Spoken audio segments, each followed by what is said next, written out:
Get ready. 5 seconds. Start.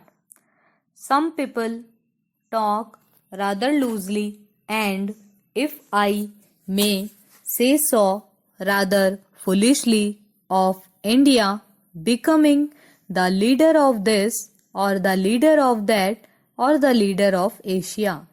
Now, I do not like that at all.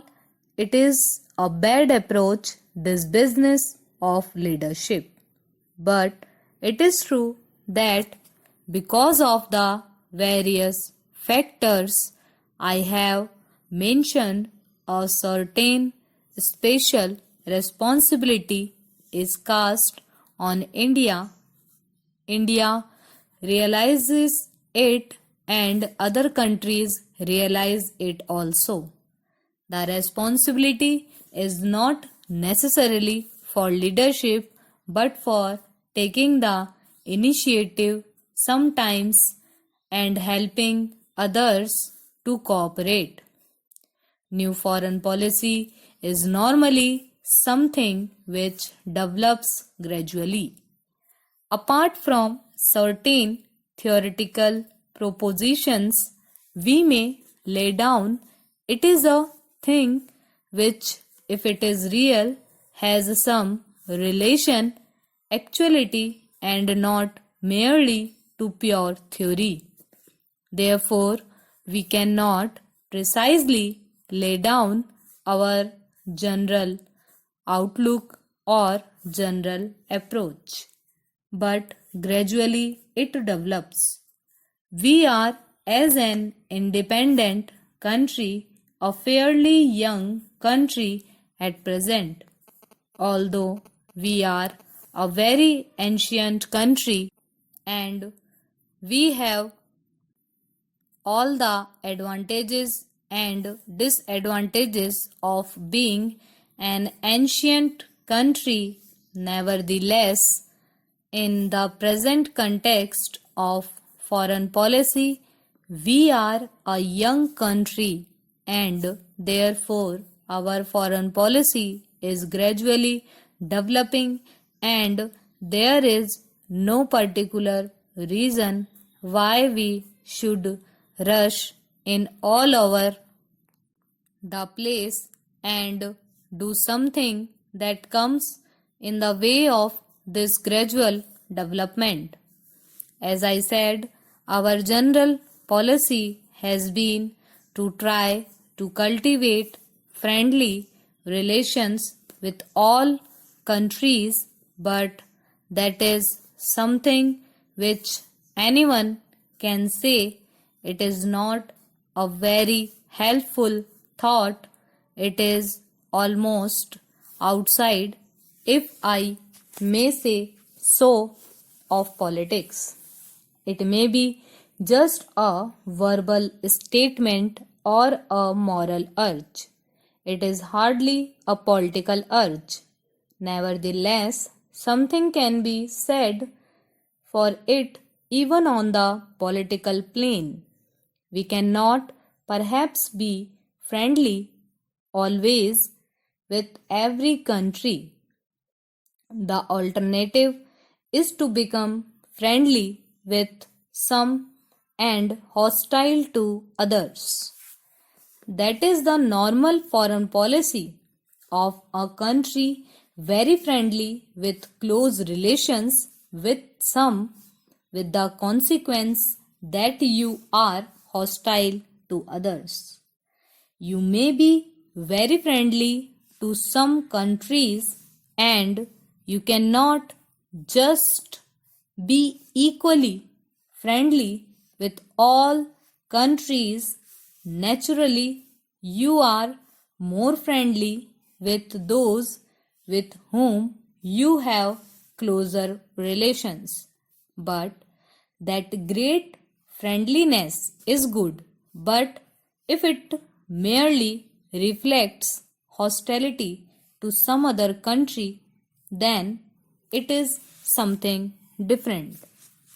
May I say that I do not for an instant claim any superior vantage point for India to advise or criticize the rest of the world. I think we are merely trying not go get excited about these problems. And anyhow, there is no reason why we should not try.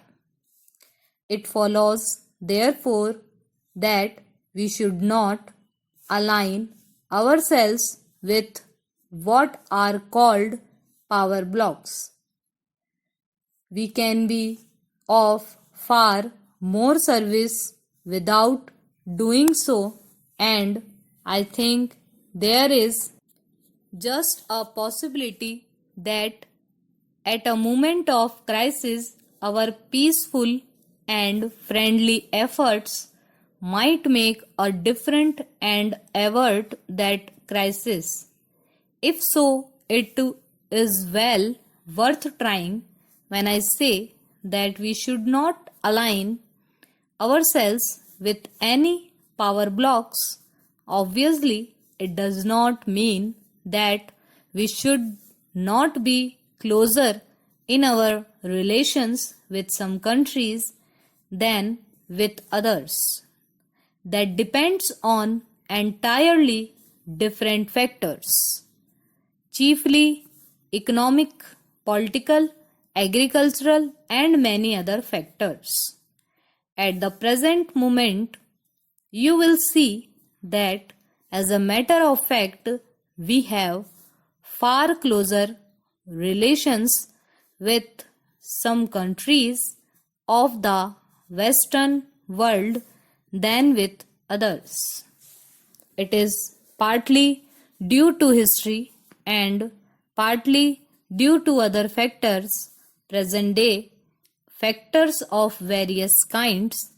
These close relations will no doubt develop and we will encourage them to develop, but we do not want to place ourselves in a position where, politically speaking, we are just lined up with a particular group or bond up to it in regard to our future foreign activities. India is too big a country herself to be bound down to any country, however big it may be. India is to be and is bound to be a country that counts in world affairs, not I hope in the military sense, but in many other senses which are more important and effective in the end. Any attempt on our part, that is the government of the day here, to go too far in one direction would create difficulties in our own country. It would be resented and we would produce conflicts in our own country which would not be helpful to us or to any other country. While remaining quite apart from power blocks, we are in a far better position to cast our weight at the right moment in favor of peace, and meanwhile our relations can become as close as possible in the economic or other domain with such countries with whom we can easily develop them. So, it is not a question of our remaining isolated or cut off from the rest of the world, but we do not wish to be isolated. Stop. Get ready. 5 seconds. Start. Some people talk.